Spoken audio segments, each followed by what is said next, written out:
proprietários de minifundistas que as suas propriedades todas juntas somam apenas 42 milhões de hectares. Ou seja, cerca de 2,5 milhões de produtores rurais têm menos terra do que 342 grandes fazendeiros, grandes latifundiários. Esses são números básicos, esses são números dramáticos e é em torno disso que está a questão fundamental da crise agrária no Brasil, a grande concentração da terra nas mãos de pouco. Isso provoca um êxodo rural intensíssimo. Nós sabemos que no Brasil, cerca de 150 pessoas por hora deixam o campo para a cidade. Outro aspecto que nos chama a atenção no campo brasileiro, e gerado também pela existência do latifúndio, é a grande violência existente no campo. Os números são, em certo sentido, alarmantes. Entre janeiro e outubro de 1985, foram mortos cerca de 211 camponeses, defendendo o seu pedaço de terra. Esses números se tornam mais chocantes se a gente observa em alguns estados. Por exemplo, no Pará, 83 foram assassinados. No Maranhão, 34 camponeses foram assassinados. E o recorde nacional se encontra no município de Xinguara, sul do Pará, onde 32 camponeses foram assassinados em defesa do seu pedaço de terra. Nós estávamos num grande conflito de terra, como se tem vários no estado, lá no sul da Bahia, ouviu? E um pistoleiro a mando do fazendeiro Luiz Mendes Ferreira chegou no fundo da minha casa. Eu pressenti logo cedo, mas acontece que não podia sair, que a gente estava até sem lâmpada e sem arma. Quando foi negócio de umas 8 horas da noite, eu estava no fundo do quintal, tornei a ver bater. Na hora que eu vi bater, que eu virei assim, já vi o tiro passar por mim, aí pegou na panela e na parede. Onde eu peguei a panela, entreguei ao ministro da Reforma Agrária. Meu esposo e minha filha ainda saíram, ainda viu na hora que ele correu. Agora não pôde localizar quem nem quem não. Em 85, no dia 18 de dezembro, foi assassinado mais um dirigente sindical, muito conhecido na região e principalmente estimado no Rio Maria, João Canuto de Oliveira, o presidente do Sindicato dos Trabalhadores Rurais de Rio Maria, João Canuto de Oliveira, além de presidente do Sindicato dos Trabalhadores Rurais, era também um membro do nosso glorioso Partido Comunista do Brasil, o PCdoB. Assim, conta pra nós aí como é que foi o assassinato do seu pai. O assassinato do meu pai foi em 1984, quando ele estava em São Luís participando de uma reunião com os parlamentares da Assembleia Legislativa. Então ele participou 2 dias da reunião.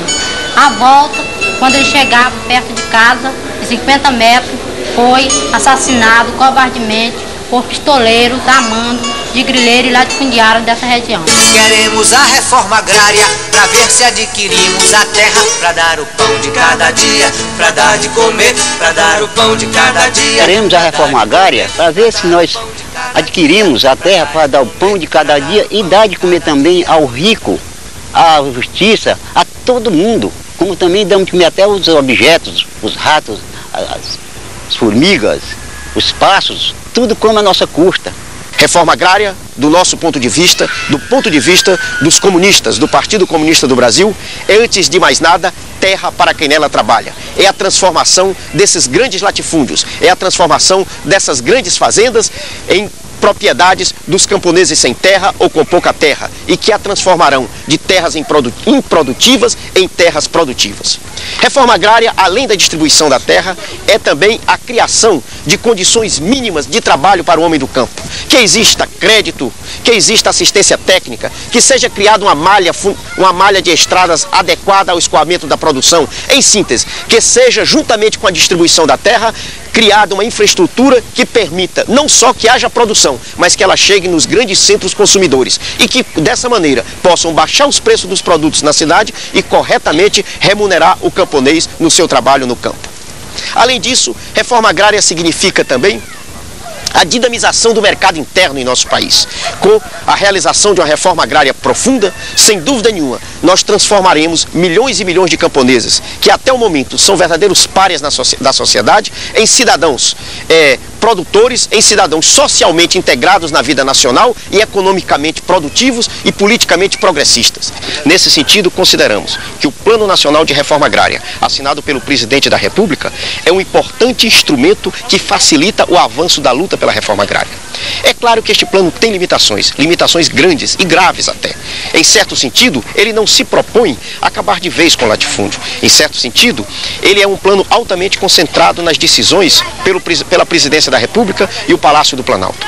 Entretanto, esse plano, ele, na medida em que escolhe áreas prioritárias para a reforma agrária em todo o território nacional, na medida em que ele se propõe a assentar cerca de 1.700.000 famílias em 3 anos, ele criará uma situação política, ele criará um debate em torno da realização da reforma agrária, que fará com que este assunto deixe de ser um mero assunto teórico ou tratado por estudiosos das dificuldades e da crise do Brasil e passe a ser uma questão concreta a ser resolvida e a ser encarada. A classe latifundiária e a classe empresarial andam se espalhando mentiras e mais mentira a respeito do Plano Nacional de Reforma Agrária. Também estão fazendo as suas milícias privadas, seus jagunços particulares, seu exército particular, para barrar a todo vapor, a toda força, a questão da reforma agrária. Eles não pensam 2 vezes para matar, assassinar friamente quem luta pela implantação da reforma agrária. Então, nesse momento, a gente queria convidar toda a classe trabalhadora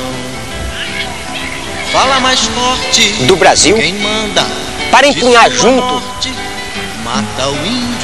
essa luta em defesa dos direitos que é nosso. O direito de ter a terra para trabalhar, de ter a terra para manter a nossa sustentação, a sustentação não só dos trabalhadores rurais, a sustentação da nação. Sai gringo, cai fora latifúndio, levem consigo as desgraças desse mundo. Vamos dividir a terra, vamos repartir o pão, vamos mudar o regime e o governo da nação. Essas 2 questões, a extinção da expoliação do capital imperialista no Brasil e a liquidação do sistema latifúndio, estão intimamente ligadas ao problema do regime político e do governo da nação. A derrubada da ditadura mudou a forma de governo. Deixou de ser um governo autoritário, fascista, ditatorial. Não mudou, contudo, o regime imperante, que perdura com todo o seu cortejo de instituições, com toda a sua estrutura, com o seu caráter social. Esse regime é conservador, essencialmente reacionário. Representa o grande capital brasileiro, o latifúndio, e ainda o capital monopolista estrangeiro. Tem acontecido aparecer governo com feição democrática e governo com feição abertamente antidemocrática, ditatorial. Mas ambos, no quadro do regime existente, de uma forma ou de outra, servem às classes dominantes.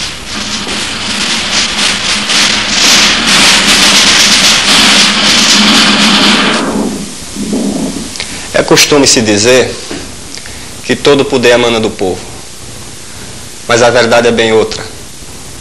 Podemos afirmar com certeza que na história do nosso país o povo jamais esteve no poder, ou o poder jamais do povo emanou. Perguntamos, por exemplo, quantos operários, camponeses ou donas de casa chegaram a ocupar a presidência da República? Quantos trabalhadores ocupam nesse momento cargos de ministros? Ou podemos concluir dizendo também que entre 479 deputados, apenas 2 operários têm representação na Câmara Federal. Atualmente, nós temos no Brasil um governo relativamente democrático. Tomou medidas e iniciativas que, por serem justas, sensibilizou o povo e recebeu o respaldo popular. Mas esse governo não tem condições de realizar uma política efetivamente popular, democrática e progressista em profundidade. Veja-se, por exemplo, a questão da reforma agrária.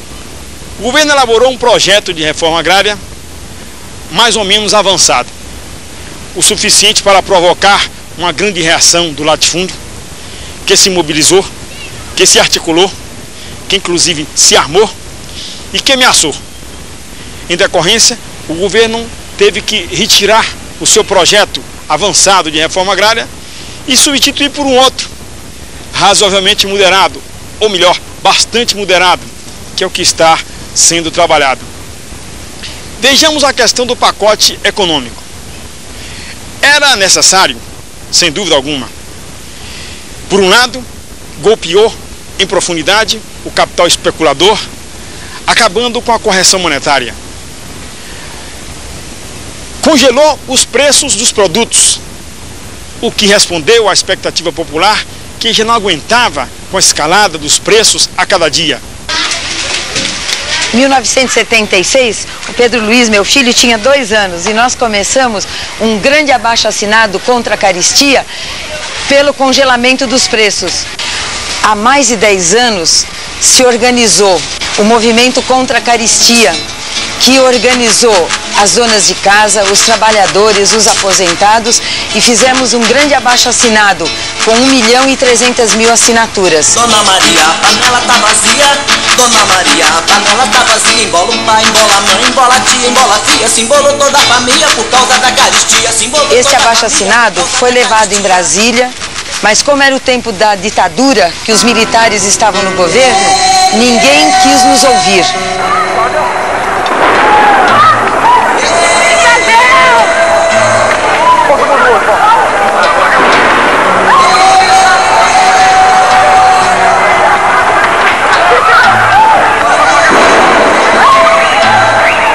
O governo Sarney agora tomou essa medida que foi aceita com muito entusiasmo pelo povo e que a população, por sua iniciativa mesmo, começa a se organizar em comitês, em brigadas, em núcleos de organização na luta pela defesa do congelamento dos preços.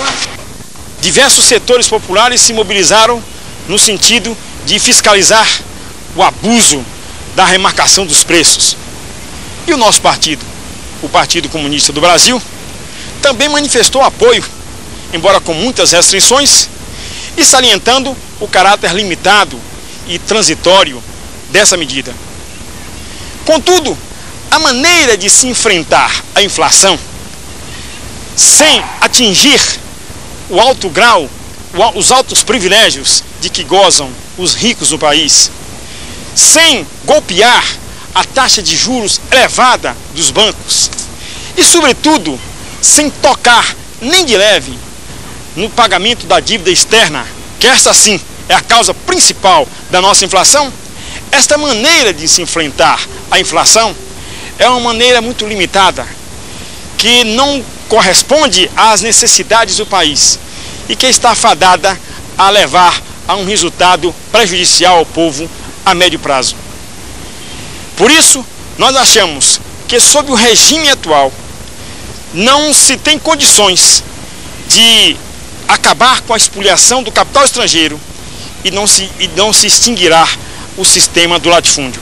Constituinte livre e soberana. A campanha pela Constituinte, que durante esse ano de 86 nós deveremos empreender em todo o território nacional, deverá tocar nessas questões de fundo da sociedade brasileira. Deverá, por exemplo, avaliar quais os passos práticos necessários que devem ser dados de imediato com vistas a salvaguardar a soberania nacional, gravemente aviltada pela sanha do capital estrangeiro. Quais os passos que devem ser dados com vistas a acabar, de uma vez e para sempre, 4 séculos de latifúndio na nossa terra.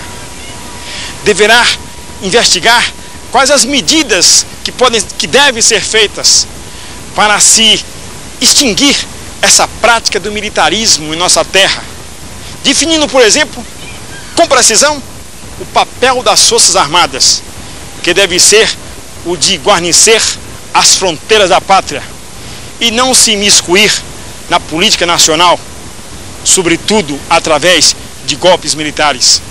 Por isso, nesse momento, o Partido Comunista do Brasil defende a necessidade de se resguardar e ampliar as conquistas democráticas que fizemos e de lutar por um regime democrático e progressista e por um governo representativo das forças mais avançadas da sociedade brasileira. O que você acha do Partido Comunista do Brasil? Comunista. Eu acho que é o melhor, nós temos liberdade no Brasil. Se no comunismo ele não tem pretensão de não ter erro, eles fazem sempre as suas assembleias, as suas convenções, etc. Se nós notamos algum erro no comunismo, deixemos o erro com eles. Procuremos o que há de bom nele, como a denúncia da exploração do homem pelo homem. Procuremos o que há de bom nele, como a luta que eles estão tendo pela Constituinte. Então, isso não se pode fazer separação entre o comunista e entre o cristão. O comunista é um filho